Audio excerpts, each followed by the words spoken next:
La Divina Commedia, the Divine Comedy of Dante Alighieri, a line-for-line translation in the rhyme form of the original, by Melville Best Anderson. Yonkers-on-Hudson, New York, World Book Company, 1921.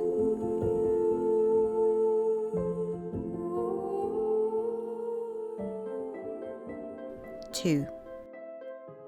Virgil describes the appeal of Beatrice. Day was departing, and the dusky air loosing the living things on earth that dwell from their fatigues, and I alone was there, preparing to sustain the war as well of the long way as also of the woe, which now unerring memory will tell. O Muses, O high genius, aid me now! O memory, who wrote down what I did see, herein all thy nobility will show.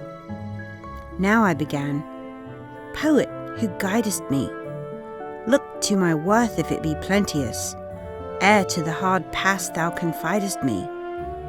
Thou tellest that the sire of Silvius went to the everlasting world while still corruptible and in the body thus, but that the adversary of every ill should grace him so, viewing the issue high, and who he was and what he should fulfill, seems not unfit to the understanding eye.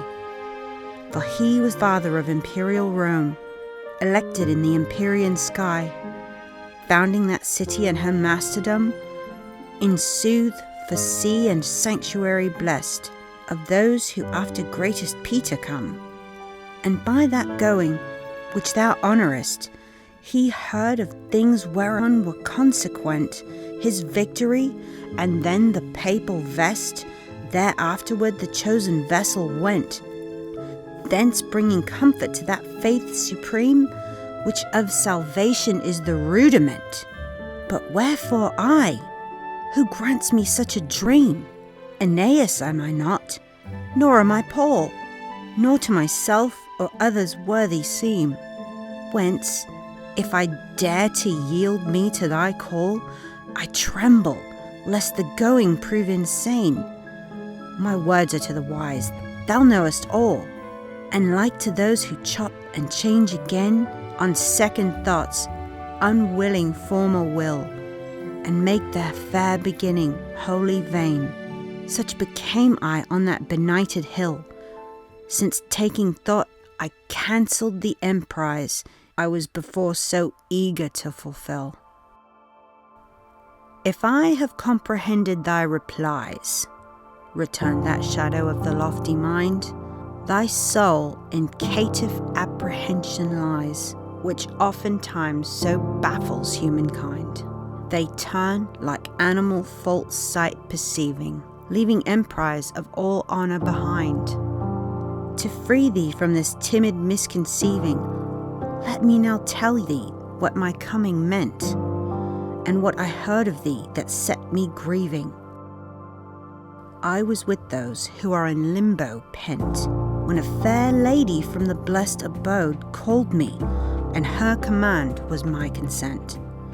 More brilliant than the star her glances glowed, and gently and serenely she began, with voice angelic in her own sweet mode.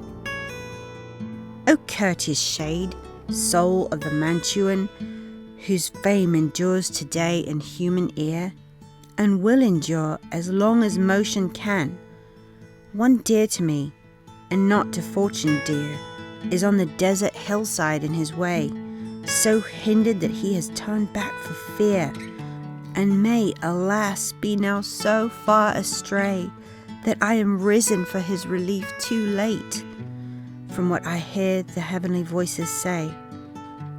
Now go, and with thine eloquence ornate, and what may serve for his escape from woe, aid him, lest I should be disconsolate. Myself am Beatrice, who bid thee go. Thence come I whither to return I sigh. Love prompted me, and makes me urge thee so. When I shall be before my Lord on high, often will I invoke for thee his grace. Thereat she paused, and I began reply. O lady, by virtue of whom the human race doth in nobility all things excel, within the heaven that rounds the smallest space, to do thy bidding pleases me so well. The deed were laggard if already done. There is no further need thy wish to tell. But tell me rather why thou dost not shun, descending to this centre from the sphere, so wide, whereto thou burnest to be gone. Seeing it is thy will so far to peer, I will proceed to tell thee, she replied, why I am not afraid to enter here. Of those things only fear is justified, wherein is power of harming less or much. At nothing else need one be terrified. By grace divine have I been fashioned such, that pangs me not the misery of you, nor can the flame of all this burning touch. In heaven there is a gentle lady, who berues this barrier whence I bid thee fare, so that she bursts on high stern judgment through. She summoned Lucy to her in her prayer, and said, thy faithful one now needs thee so, that I commend him to thy tender care. Lucy, of every cruelty the foe, arose and came where I had not been long with Rachel, who was set there long ago. Beatrice, she said, God's very choral song, why help not him who had such love for thee, that he forsook for thee the vulgar throng? Dost thou not hear him weep in misery? Dost thou not see how he is combated by death upon a flood wild as the sea? None ever in the world so swiftly sped, avoiding hurt or questing benefit, as came I after such like words were said, speeding me down from where the blessed sit, trusting thy noble speech, whose modest law honours thyself and others hearing it.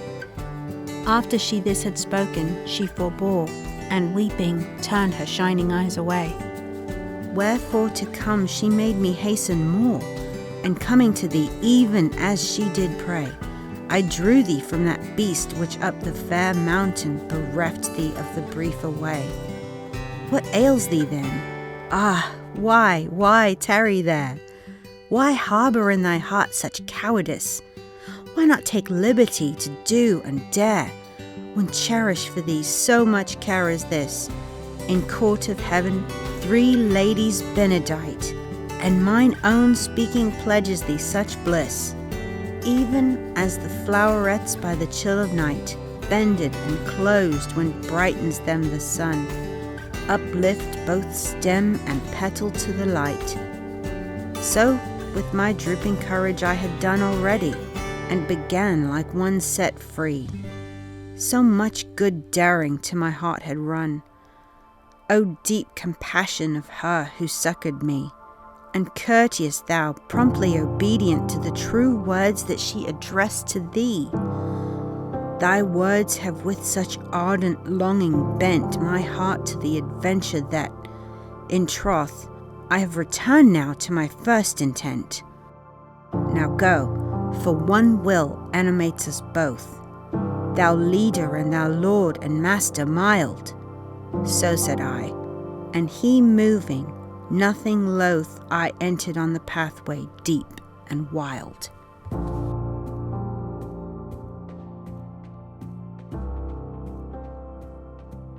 This has been a reading of The Divine Comedy by Dante Alighieri. Performance copyright 2023, The One True Morbs of Differently Normal. If you are enjoying this performance, please like, comment, subscribe, or share this video. None of this would be possible without your interaction. If you'd like to hear more selections, please consider supporting this channel through our Patreon. Thank you for listening.